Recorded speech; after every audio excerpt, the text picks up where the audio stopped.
Bien. Bien, vamos a realizar una pequeña entrevista sobre un tema, aprendizaje autónomo y estrategias de la retroalimentación, el trabajo que se realiza día a día en el aula con nuestros niños y como también tomar como referencia el trabajo que se va realizando hoy en día con, no en este, aprendo en casa, ¿ya? Ambos hay que tomar en cuenta la relación que existe o el trabajo que se ha ido realizando en aula, en la educación presencial, como también ahora en la educación a distancia.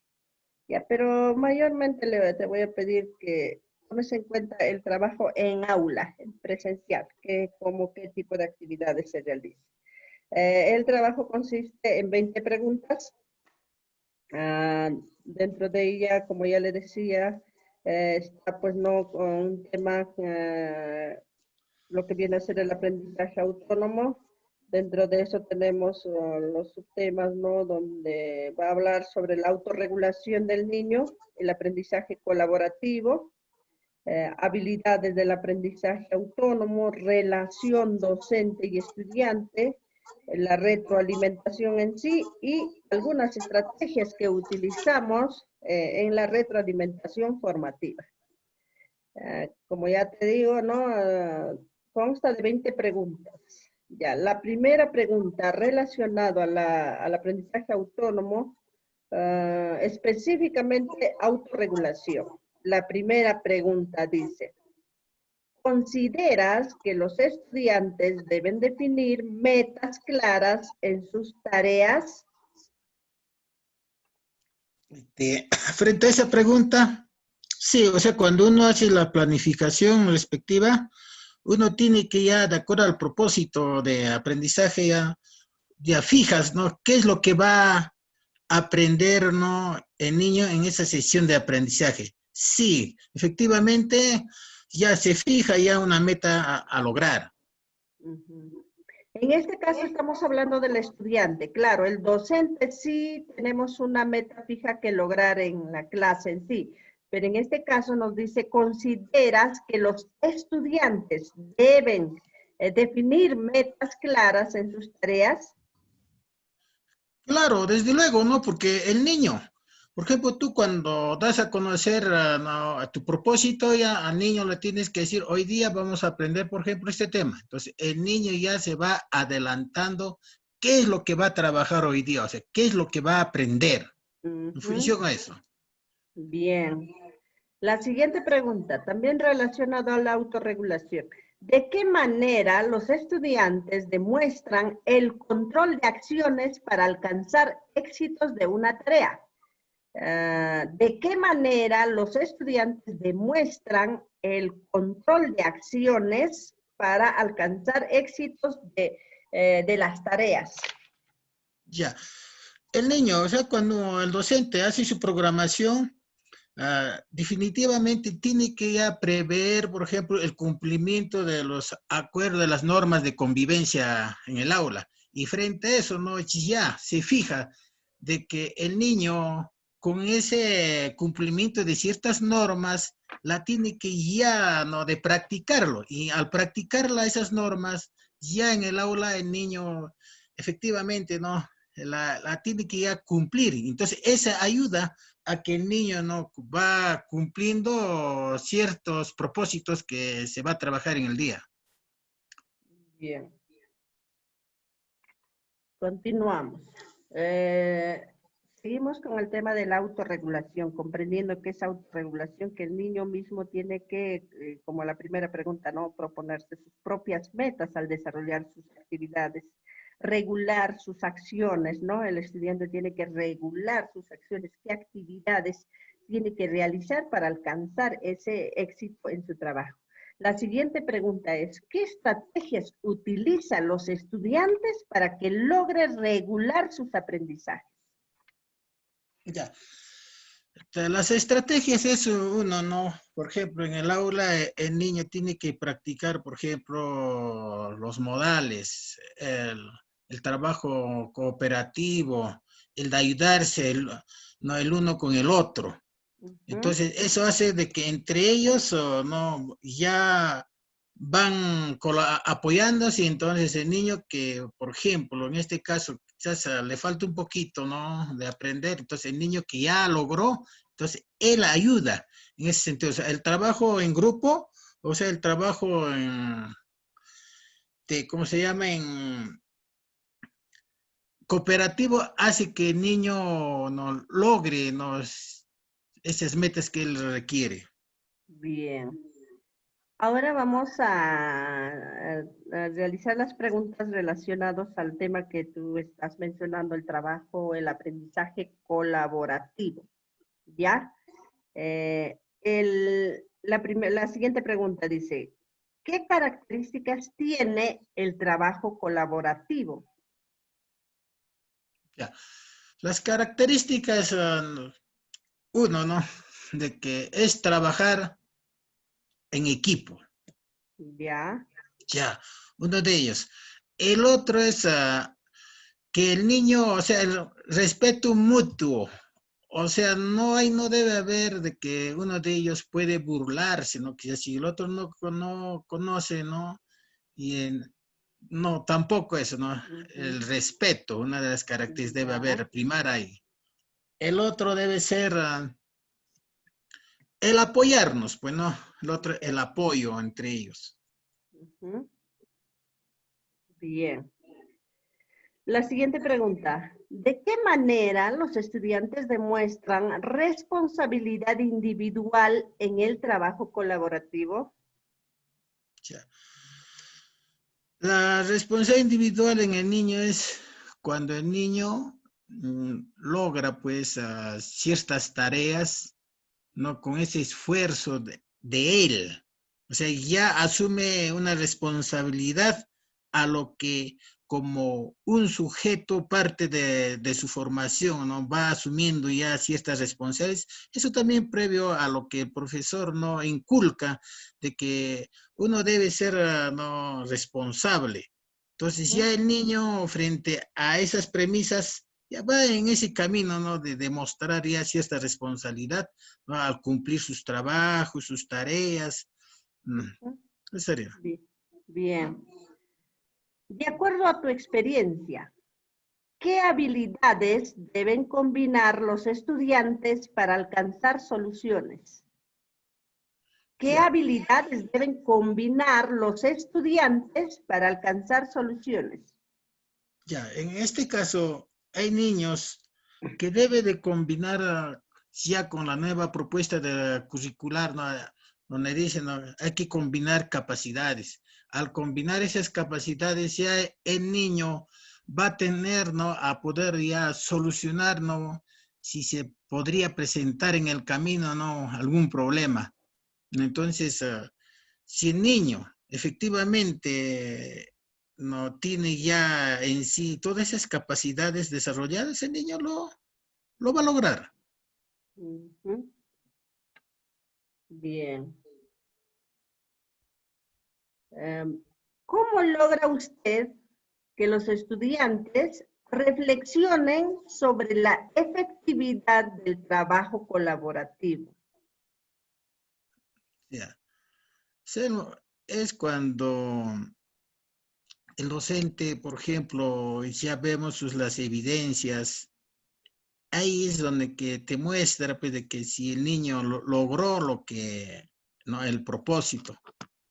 Entonces, ahí tú ves, ¿no? De que sí, efectivamente, ese niño, pues, está en ese camino de su aprendizaje. Ujú. Ya, por eso la reflexión en caso de que esté bien o esté mal, la reflexión, ¿cómo logra que el estudiante reflexione sobre el trabajo colaborativo? O sea, con respecto a eso, la reflexión es de que en momentos ya al término de concluir el trabajo, ya uno no ve, ¿no? En el sentido de que, a ver, dices, ¿no? A ver, niños, hoy día, ¿no? ¿Qué hemos logrado? ¿Qué es lo que hemos hecho? Lo que hicimos fue efectivo, fue pertinente a lo que queríamos aprender, entonces el niño, uno de ellos va a decir, no, sí, hoy día me gustó este tema muy bien, sí aprendí, dice, ¿no? En ese sentido, o sea, cuando hay la efectividad, ¿no? De lo que el niño en sí aprendió sobre el propósito. Ya. Ahora vamos a hablar sobre las habilidades de un aprendizaje autónomo. Es decir, el estudiante, qué tipo de habilidades tiene que desarrollar o tener o contar, ¿para qué? Para que pueda realizar un aprendizaje autónomo. ¿Ya? Entonces vamos con la siguiente pregunta. ¿De qué manera los estudiantes generan condiciones adecuadas para el aprendizaje autónomo? Ya. Uno de ellos es ¿no? La sociabilización del niño. El niño Ujú. tiene que ser sociable, ¿no? En ese sentido. Entonces, hay una de esas habilidades que es trabajar en grupo. Ya. Y otro sería de que ser, no, ¿cómo te digo? Empático en el trabajo de grupo. Lo Ya. tiene que desarrollar ese niño. ¿Qué más? Ahora, para que un trabajo, un aprendizaje autónomo es que el niño solo lo va a hacer. Entonces, ¿qué habilidades tiene que tener el estudiante para que realice un aprendizaje autónomo? No, claro, como le digo, no, o sea, lo que prima ahí tiene que ser, o sea, uno de ellos, el ser sociable, Ya. ya, uno de ellos, es lo más principal. Frente a eso ya el niño va desarrollando, ¿no? Su aprendizaje. ¿Por qué? Porque él mismo, ¿no? Al escuchar ¿no? A sus compañeros, al trabajar en grupo, ¿no? Ese Ya. va a ayudarle a él a desarrollar esa habilidad. Ujú. Ya. Seguimos. ¿De qué manera el estudiante monitorea sus actuaciones para modificar cuando su progreso no es adecuado?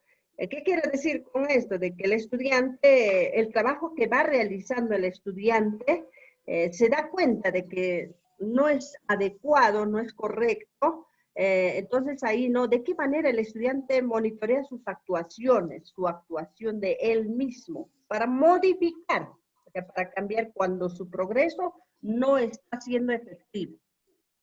Ya. Uno vas dándote cuenta en que el niño, o sea, ve que no está logrando, ves, no, cierta conducta en la que se sienta a la vista, el niño está desganado, no, o sea, no toma atención. Entonces, por eso el profesor tiene que tiene que ser bien cuidadoso, ¿no? Si el niño a la vista está distraído, es que no está llegando a él, ¿no? Lo que se quiere dar con ese propósito de aprendizaje. Entonces, el profesor tiene que ser en ese sentido, ¿no? Bien observador. Entonces, ya trabajar con él, pues, ¿no? O sea, hacer que el niño se centre en el trabajo, lo que se quiere hacer. Ya, ahora, pero un poquito más ahondando, a ver, nos dice que un aprendizaje autónomo es que el niño solo va a conducir su propio aprendizaje.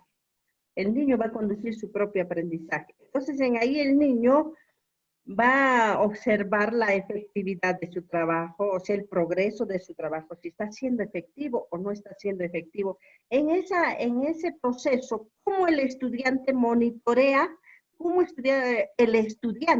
estudiante monitorea su actuación para modificar, o sea, para cambiar cuando su progreso no es adecuado, o sea, para cambiar tal vez de estrategia? Ya.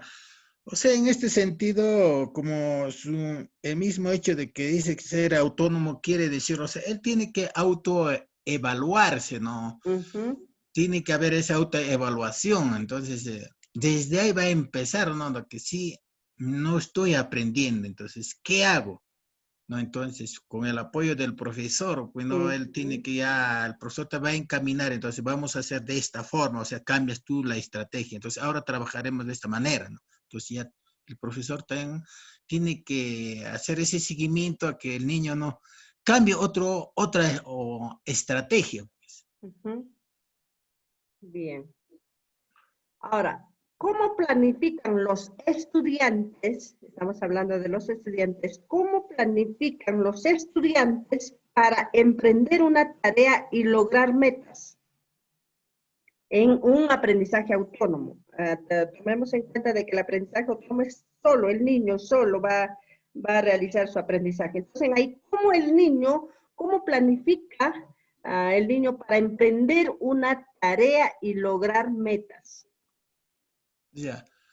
El niño frente a su planificación, por ejemplo, ya, el mismo hecho de que él quiere aprender, entonces va ya anticipándose, va adelantándose ¿no? a ver, ¿no? ciertos contenidos, ¿no? Ujú. Y ya, o sea, él ya por sí mismo va en ese camino. ¿Por qué? Porque él quiere aprender, ¿no? Entonces, en este caso es, ¿no? De que el niño se anticipa a lo que él quiere aprender.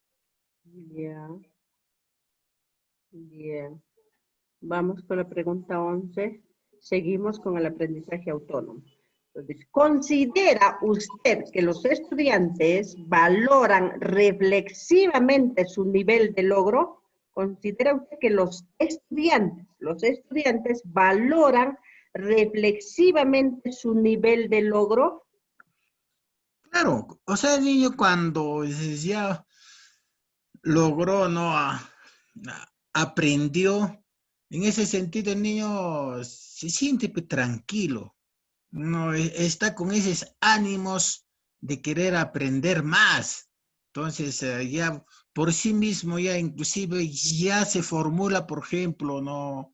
Ciertas interrogantes o, por ejemplo, puede ser ciertos problemas, ¿no? Él mismo ya da, entonces, un poquito más de querer aprender. Ujú. Bien. Ahora vamos a tocar el tema de la relación docente y estudiante. ¿Cómo se relaciona usted como docente con el estudiante? Vamos con la pregunta 12. Dice, ¿cómo logras establecer la relación afectiva y motivacional con los estudiantes para aumentar su autoestima? Lo primordial es de que al niño hay que hacerle sentir que es útil.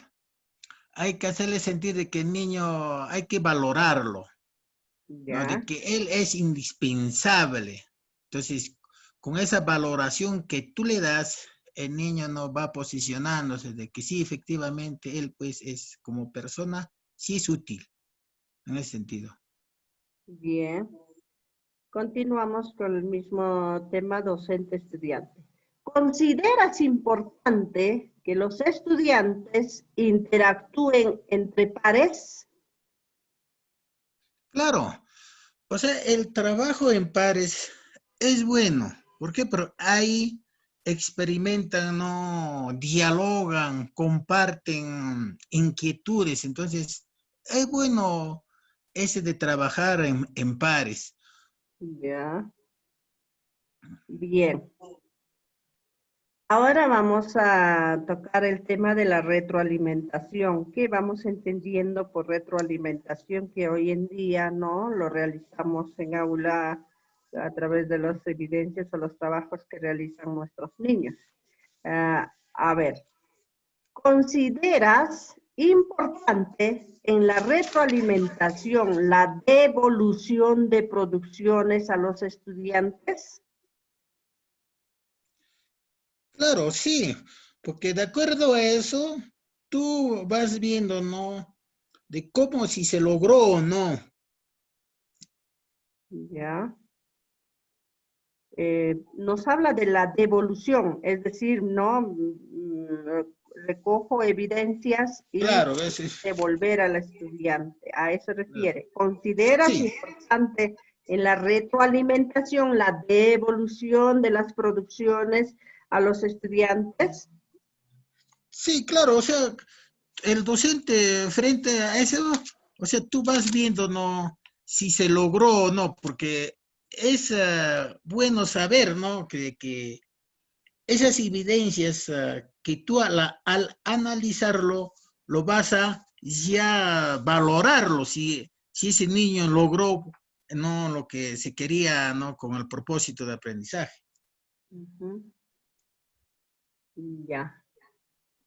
Vamos con la pregunta 15. ¿Qué preguntas planteas para valorar y orientar el trabajo que han realizado los estudiantes?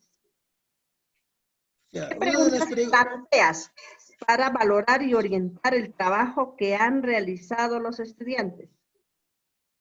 ya, por ejemplo, uno puede ser, ¿no? Que el niño no explique, ¿no? Lo que realizó, ¿no? Puede ser eso, ¿no? O otro puede ser, ¿no? Puede decir, ¿no? A ver, ¿qué dificultades tuviste al momento de desarrollar ¿no? Ese experimento, pues, ¿no? Otro puede ser, ¿no? ¿Cómo fue este proceso para ti? O sea, son preguntas que uno no lanza para que el niño pueda no, ver si logró o no. Ya, bien. Vamos con la pregunta 16. ¿Consideras importante brindar información clara y oportuna para generar reflexión en el estudiante? Estamos hablando de la retroalimentación. ¿Consideras Claro. importante brindar información clara y oportuna para generar reflexión en el estudiante? Claro, o sea, la retroalimentación nos dice de que en el momento que uno está desarrollando tu sesión de aprendizaje, uno tiene que ver, no tiene que ser cauto en ese sentido de darle, pues, no ciertos alcances, porque si no hicieses eso, no, ya dejarías de pasar, ¿no? Entonces el niño estaría teniendo un vacío, entonces tiene que ser oportuno, no la precisión que hace el docente.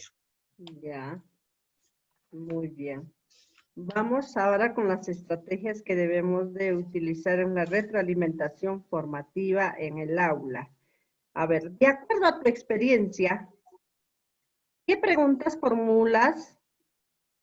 ¿Qué preguntas formula usted al estudiante para que aclare sus ideas de los trabajos que han realizado? En este caso, el niño, para que aclare el niño sobre su trabajo que ha realizado. ¿Qué preguntas le planteas tú? Ya. En este sentido puede ser, ¿no? De que al niño le digo, ¿no? A ver, niños, explícame lo que has realizado, a ver, el experimento, le digo. Entonces el niño frente a eso no me va a ¿no? clarificar lo que él está haciendo. Bien, bien. Vamos con la pregunta 18. Desde su experiencia, ¿qué frases orientadoras, en este caso son frases orientadoras, utilizas para valorar la fortaleza y logro de los estudiantes? Ya una de las frases que yo más utilizo, ¿no? Le digo, excelente, buena, vamos campeón, tú puedes, le digo, ¿no? Bien. Vamos con la pregunta 19. Desde tu práctica docente, ¿qué preguntas formulas al estudiante para que descubra nuevas soluciones? Ya, a ver, le digo, a ver, hijo, ¿qué harías tú, por ejemplo, no? Le digo, ¿cómo harías tú para saber con respecto, por ejemplo, ¿no? de la rotación de nuestro planeta Tierra, por ejemplo, ¿no? Porque ahora último se está desarrollando con respecto a eso. Entonces yo le digo, no, para que él pueda descubrir, a ver, ¿qué harías tú para que puedas saber, ¿no? cómo es el día y la noche, cómo se produce o cómo se origina, ¿no? Le digo, no, ¿qué harías? Entonces el niño, uno piensa y dice, ah, ya, busca estrategias, ah, voy a hacer esto, dice, ¿no? Entonces esa sería una de las preguntas, ¿no? ¿Qué harías, ¿no? Para poder ver eso, ¿no? O para descubrir eso. Bien. A ver, la última pregunta. ¿Qué frases orientadoras utilizas para realizar sugerencias y recomendaciones a los estudiantes? ¿Qué frases orientadoras utilizas para realizar sugerencias y recomendaciones a los estudiantes? Será una de las frases en donde que yo le diría, ¿no? A ver, hijo, estás mejorando. Estás mejorando. He visto que tu trabajo estás haciendo bien, hijo. Entonces le diría, no, te felicito, hijo, y ya va a la siguiente lo vas a hacer mejor, hijo. Ya. Para sugerencias también. Claro, justamente por eso le digo, no, ya en la próxima, hijo, lo vas a hacer lo mejor. Ya, mis felicitaciones por haberlo hecho. Ya. Bien. Terminamos con las 20 preguntas de la entrevista relacionado a lo que es el aprendizaje autónomo y estrategias de la retroalimentación formativa. Muchísimas gracias, maestro. Se le agradece su colaboración en este trabajo y muchos éxitos en su experiencia docente. Muchas gracias. Ya, profesora, más bien a ustedes, profesora, porque es cierto de que este trabajo que usted realiza no va a ser bien de la comunidad educativa, que va a coadyuvar, ¿no? Al proceso de aprendizaje de los, de los estudiantes. De igual manera, ¿no? Va a ser un granito de arena para la mejora de la educación de nuestros niños. Más bien, mis felicitaciones a ustedes que se vuelcan, ¿no? A hacer este tipo de investigaciones y que va a ser, ¿no? En la mejora de la educación. Muy bien, a ustedes también, muchas gracias.